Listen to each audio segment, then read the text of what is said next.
Hey everybody, Philip Gregory here. Philip Gregory Speaks. I was started to do a video and I was ranting on this, and then the SD card got full because I haven't used my camera for so long. I moved to Japan to take a job, as people probably know, and then I had to move cities. Actually, I just got situated in Mito City, Ibaraki, and I've been working like crazy, and I haven't had a chance to do any of this stuff. Although I have been working on my book, which is one reason why I haven't got to the video stuff, because I've been writing ton on that and doing some research. But anyway, this is not a formal video, and this is not a debate video or a formal response to anything.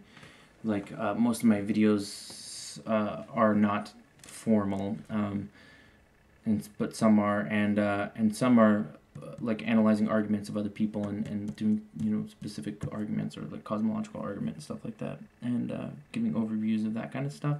And I'm gonna get back to that, but for now I'm gonna start doing some videos for ranting, which is basically just my therapy. But I thought that maybe some people might want to see it, just because it could be insightful to see some of the things I come up with on a daily basis. And if you can't tell by the circles under my eyes, recently I have not been sleeping. I've been really thinking hard on this stuff because it really bothers me, and it's, religion is a wound on my, it's a moral wound on my soul, and I just have been having some issues with it, and for some reason people have been really coming at me lately. I don't know what the deal is, but anyway, so I needed to rant, and I figured I'd put it on film, so maybe somebody can get some use out of it. So if you're trying to analyze my arguments or the soundness of my logic, I don't care, and I didn't even check. So I'm just kind of letting the reins loose for now, although I hope to be on the fly logical, as I always attempt to be. But yeah, this is a little spontaneous video, and I think I might start a little section on my YouTube of rants like this when I feel I need to spit something out. And because, talking to my friends about it, there's very few friends that won't get offended, because almost everybody I know is religious. And so video is a good way for me to get some of this stuff out. So anyway, and I just got off work, so I'm tired, but I'll try to be coherent. The thing I wanted to talk about is I had a discussion with somebody online today, and that can always be dicey because text is confusing as it is, and it gets even worse when people are talking about religion and they get emotional and passionate about something, and they're typing away and ideas get confused. And I mean, that obviously happens in a living room talking to somebody, but on text it's also confusing because you can't read somebody's emotions and behavior. But so there was, I'm sure, confusion between the both of us on this. But one thing that I did notice, which I thought would be worthwhile to talk about, is that all the arguments, and this is a Christian specifically, but all the arguments or responses or rebuttals by any Christian are the same, which is one way you can tell they've definitely been programmed in. But they always have the same things to say, and I keep waiting for something different to surface, but it's not gonna happen, I don't think. And with the exception of some very few people who attempt to be logical, like William Lane Craig and some others, and even he is incoherent with his cosmological argument, I think. And that's another story, but at least they're attempting to use logic and reason in the way that I would want to aspire to using them. But the average person gets emotionally offended by something they see on my Facebook or my YouTube page or whatever, and they just start commenting out of nowhere. And so then I respond, and then I get the same responses over and over, which are constantly erroneous and illogical. And but I wanted to go through a few of them to talk about why I think they are so dangerous for humanity, for people to think this way. And one of them is a competition arose between myself and this person, not of my own accord, where I was simply saying, this is my opinion on this, and we were talking about ultimate truths, and I said, people who are religious do not possess an ultimate truth, even though they think they do, and that those who don't subscribe to that truth are going to be burned in hell or Armageddon or whatever their particular version of Christianity says, because some say hell and some don't. But and by the way, anybody that tries to preach the middle of the road Christianity and make Christianity into this nice fluffy thing that it actually isn't, yeah, it's not. So it's a conform to the ultimate truth or die. That's what Christianity is saying in a nutshell. And of course I'm being reductionist there, but that's the premise of the entire faith is to get in line with the Savior or get out of line permanently. So this is more of the same, where he was that's an ultimate truth and you don't have it kind of thing, and the reason you don't have it is because you're not doing it right, or you have the wrong heart condition, and he started to get into this competition where, like, my truth is better than your truth. And I told him that he was preaching to the wrong person, because I don't believe in ultimate truths. Ultimate truths don't exist. Relative truth does, and in my opinion. And he said, well, that right there is you thinking you have an ultimate truth. The ultimate truth that ultimate truths don't exist. And I said, that's asinine, because that's like, because it's not a belief, it's an unbelief. And so a perfect example of this is the word atheism that people constantly say. Atheism requires just as much faith as Christianity, which is the most blatant display of ignorance I've ever seen. It's a simple term that's not that hard to comprehend. And atheism means you are you have a lack of belief in deities.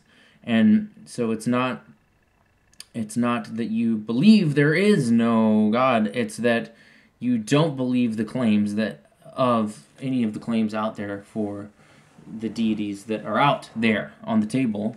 You choose not to believe. And so just like me, you can't be an unastrologer. You either are or you're not. And if you're not an astrologer, then it's not a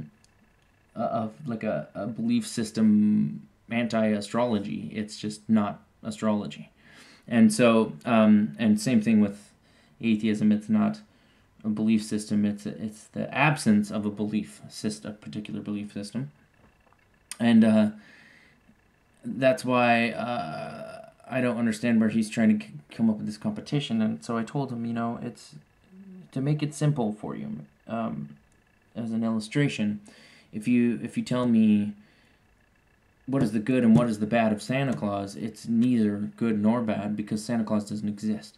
So we can, if you believe Santa Claus exists, we can argue all day about Santa Claus, but nothing you say about Santa Claus says you should do this, or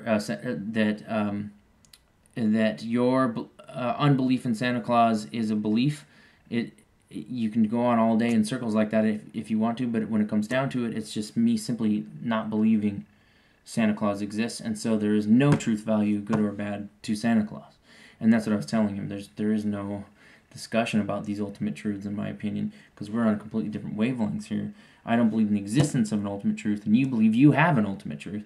And I think, which is, I don't have the logic to support this right now, but I think that's the first surefire sign that somebody is off on the wrong foot, and that if you're in a discussion and one person thinks they absolutely have an ultimate truth, and the other person says, I'm humble enough to admit that I have no ultimate truth, and I believe that no one has an ultimate truth, and so opinions are up for grabs, and they're up for debate, and they're up for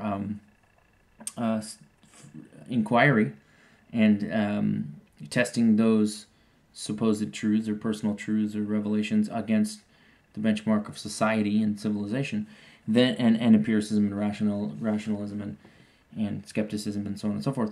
That person comes out like a shining knight every time, in my opinion, because every time somebody says I absolutely know something that they don't have any evidence to prove, or even not just any evidence, not one shred or iota of evidence to even probably prove. And they say, it's done, I'm done, and he kept saying, and that ends the discussion, and that's all. I kept saying all throughout this post. Anybody that does that is, in my opinion, the first one you should question their soundness of argumentation, and the first person you should look at and say, maybe this person is the one who is slightly awry in this conversation because of that viewpoint. And he says you can't win the competition. Da, da, da. So I said, I don't think you're getting this. There is no competition. That's what I've been saying. The only way you can think you're right or that there's any comparison between us is when you think one person can be better than the other. You're way more right than mine. And I think somebody that does that is a fool, because until you let go of your arrogant insistence on being right and in control and accept that you have no control, that there is no clear and right and wrong, that thousands of people who think your ideas are worthless and crap are out there, and that they're equally as right as you or I, then you can't ever get anywhere with these conversations. You're already right. You're done. You've got it figured out, right? So there's nothing to talk about. It's a moot point. I said, and frankly, I don't think anything in humanity will progress while people think that way, and that we should accept that all people are different, valid, they have their own opinions, accept that your views on religion, which are narrowly centered only around the United States and mostly Florida, are a tiny, tiny picture of the whole conglomerate, and accept that you're no better, no wiser, no more right than the rest of us, and accept it with religion, politics, and everything, and then we can have conversations that progress something forward. And then basically I was called mentally ill after that.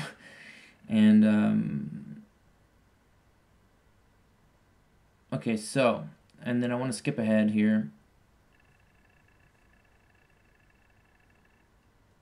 I think it's very solipsistic to be in this viewpoint. So he said, so you say coexist, no one's right, no one's wrong, all views are allowed, then you must follow your own advice, only those who don't agree with your coexistence view, blah, blah, or you're a hypocrite. So he's trying to say you're the same thing as the atheism thing. And he said, I believe there is an absolute truth, and that's a pretty simple concept, and if others don't, then they're wrong, and I don't care. So I said, well, that's circular, because you can't really unbelieve something. You either believe it or you don't, and I cited atheism and the fact that it's an unbelief, and so by virtue of my worldview, there's no other path to take other than what I said. Anyway, so this conversation went on and on and on and on, and eventually, pretty much right off the bat, this Christian tried to wrap in science, and they tried to say, so and so with a PhD says that Christianity is good, and tried to say it's logical and stuff. So I explained that there's misappropriation of terms everywhere, that people completely misunderstand what science is and what it does and what it can do, and that science is methodology, and that religion is metaphysics, and that and all of that. And then I was met with this other thing that people say all the time, which is where he said, religion explains questions like, what does the color blue feel like? Or, I can't remember what it was. How does an apple feel? Or, I don't remember. What is the weight of love? And he said those kind of questions are spiritual, religious, sort of philosophical questions, and not within the realm of science to explain. And I get that all the time, where people say there's things in the supernatural realm, things that are beyond this realm, that are only within the realm of religion to explain. So, number one, I have to say to that, first of all, there's zero evidence that there is a supernatural realm. And here's why I think there will never, ever be a supernatural realm, and that all things are in the natural realm. And that's why I'm sort of a materialist. But, and I'll explain that in 1 second, but before I do that, I just want to say that science takes that view, that all things are within the natural realm and understandable by the scientific method and inquiry and things like that. And the reason it does is not because it's stubborn or it doesn't, it's biased. It's because it can't proceed any other way. If you're a scientist and you say there are some things that can't be understood by science, then science is worthless and it can't. There's no reason to proceed. We proceed based upon the assumption, and for good reason, because all the evidence we've ever had in the history of humanity seems to point to the fact that this is true, that the universe is intelligible and materialistic. In other words, the laws of the universe are able to be learned and understood by humanity, as is everything in existence, because everything in existence is built upon, so far as we know, those laws of the universe, right? And should any evidence of a supernatural realm surface, then we could enter that into the equation and apply that to the scientific method. But here's the thing. Let's say there is a supernatural realm, and some evidence is presented that the supernatural realm exists, and it becomes possible for us now to make a controlled environment or something and test and prove by using science that the supernatural realm exists. Well, then it just means that the supernatural realm doesn't exist. It can't exist. The minute it exists within the material realm, it's not supernatural anymore. And same thing with God. If you could prove God with science, as soon as you can prove God with science, then he's no longer supernatural. So everything has a natural explanation. And that's one reason, which doesn't prove supernatural doesn't exist, but it's one reason to think that most likely it doesn't. And even if it did, it would become the natural realm. And so it's this conundrum that it's either or. Moot point doesn't make any sense, because all the evidence we have so far is that everything is natural and materialistic. And so that doesn't mean that there aren't things that behave within the natural realm that we don't understand, or things that behave counterintuitively, which happens all the time on quantum levels of existence, and or quantum levels of physics. And those things are definitely there, but that doesn't mean they're supernatural. It just means they're not understood, and they are, and that's why we are working on that, with the assumption, because it's the only way we can proceed, that those things will be able to be understood and tested and verified, and after that, moved on to whatever else we don't understand. That's what science does. That's what it's for. It's a methodology for understanding the material world around us. And religion, in that light, offers nothing. And the only thing it offers is the ability to believe something without evidence. Because with science, you can't get away with that, right? You got to have all theories that we have, and all beliefs that we have in science are based upon prior theories, prior bodies of knowledge, and hundreds of years of mankind's work using the scientific method and all these things that I'm talking about, rationalism, empiricism, to come up with this body of knowledge. That is work that has been done by science to help provide a bedrock for further science to take place.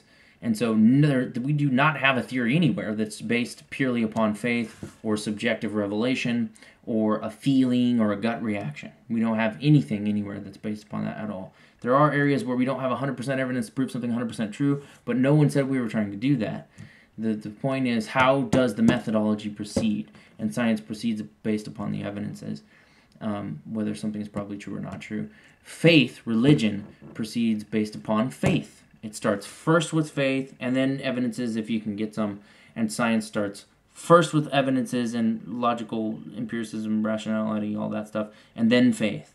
And at the end of this discussion, this person verified that to me and said it for all Christians out there. And I'm going to... Let me see if I can find it in here. Okay, in the end, he says, you are correct in that we do not and cannot come to an agreement. I see that. He said, I do determine a thing by its reasonableness, and my gut, and experience, and a lot of other things, besides just classical logic and critical thinking. So no, we will not agree. You're also, of course, refusing to think of one thing, the actual experience of God in my life that I cannot prove to you or anyone, yet know it to be real. There is a relationship there, and that is also evidence to me. I don't care if it's empirical evidence that meets your criteria. I already accept you can't fathom it, so it's pointless to try to make you see. Now, the problem with that line of thinking, besides the fact that it's just asininely stupid, in my opinion, is that if you can do that with the Christian God, you can do it with anything, with the purple space unicorn, with the flying spaghetti monster, with Buddha, with Horus, with any Minerva, any god you want to. You can just say, I can't prove it to you because I have no evidence, but I have a feeling, and there is a relationship there, and there's something that I feel that transcends. That's like transcendental stuff that transcends the classical logic and critical thinking, and transcends evidences and transcends all the things we use for every other decision or idea that we criticize outside of religion, right? And if you can do that just for religion, special pleading for religion only, then you can do it with any god. You can do it with any belief. In fact, you can turn anything into a religion. And people often say,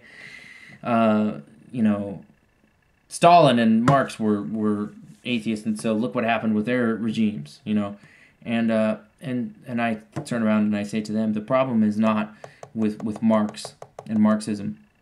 The problem in Marxism was not that Marx thought too critically, or that he, because of a lack of belief in theism, he came up with this worldview. The problem was faith.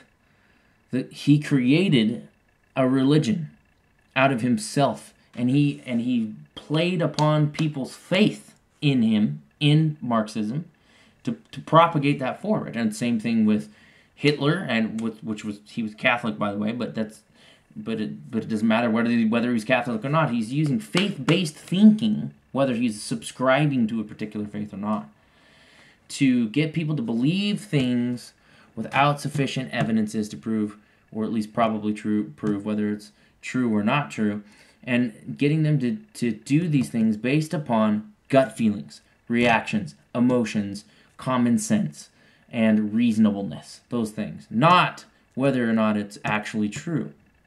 And so he said it right here for everyone, that the faith-based thinker, and in my opinion, it does not have to be a religious person, it can be anybody that does that with a regime or anything, starts with faith, right? He said, I base it upon reasonableness, my gut, blah, blah, blah, blah, and of course, then the actual experience of God in my life. So faith, reasonableness, common sense, guts, feelings, and of course, the experience of God, which is a subjective revelation that has no grounds in reality or any sort of outside empirical evidence whatsoever. So I could literally make something up right now, anything in the world, and have a subjective experience, and it would have just as much weight as what he's saying.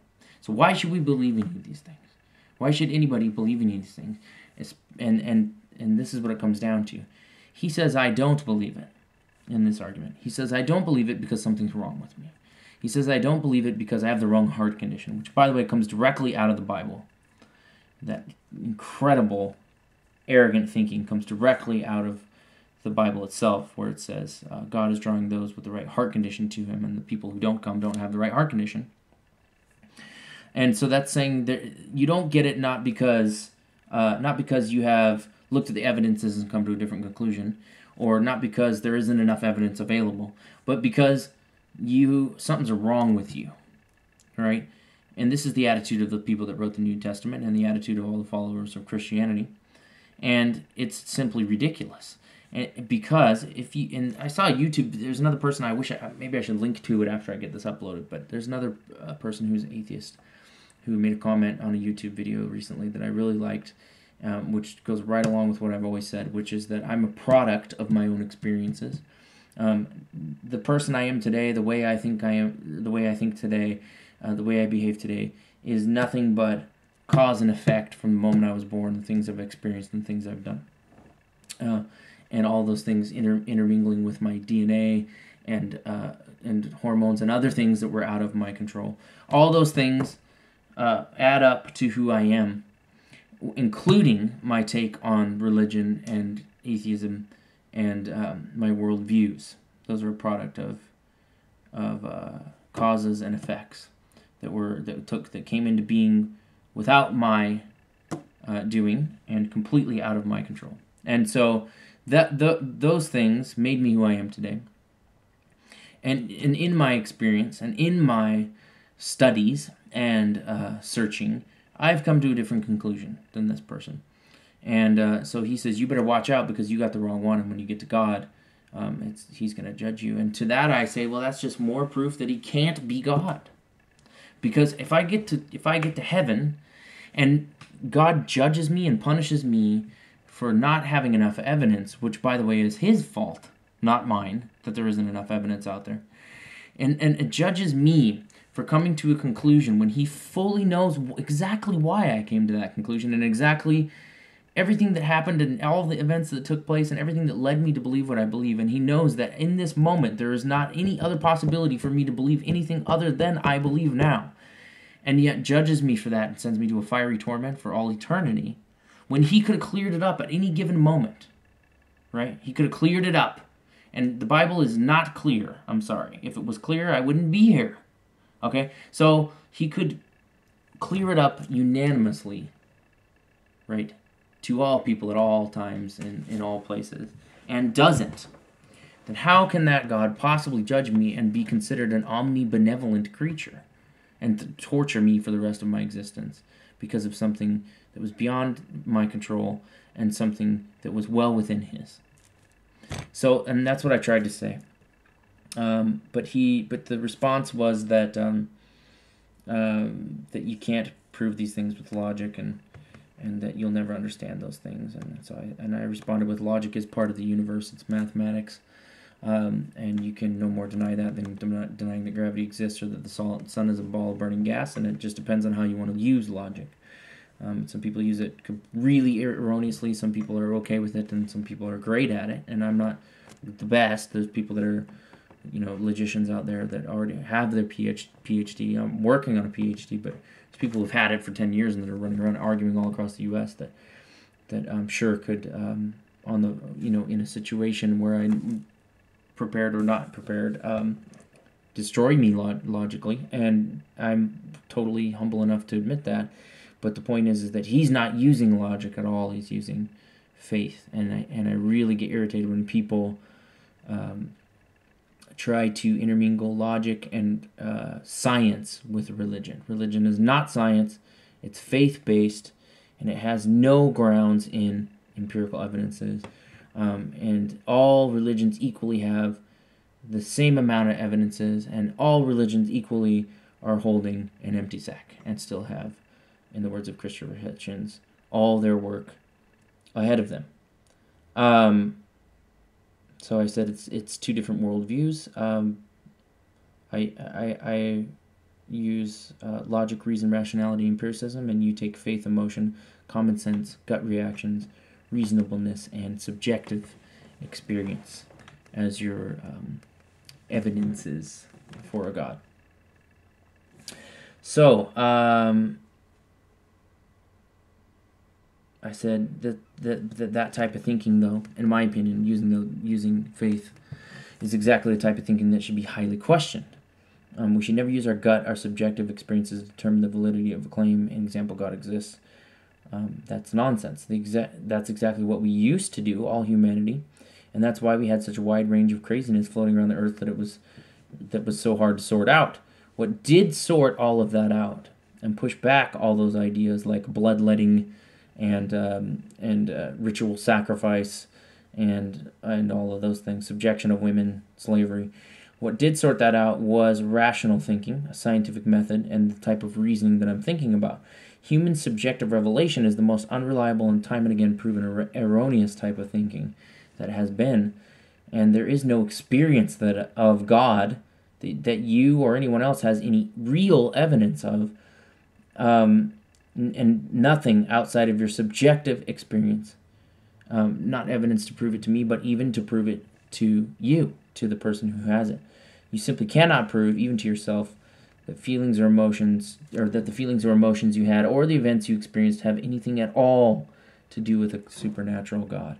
The fact that you can claim that you can is where the thinking goes askew, in my opinion, and that's because you toss aside logic and empiricism and you rely on subjective revelation. And you said that much yourself. So I told him, at the end of the day, you're left right where I am with no evidence to prove anything. And there are two roads to choose there. One is to believe on no reliable evidence, which is faith, or choose not to believe until evidence is presented, and that's the scientific route, which is non-belief till evidence is presented, and the religious route is faith. Anyway, then he tried to tell me that faith is not a belief with a lack of evidence, to which I replied the definitions of faith and how it is. And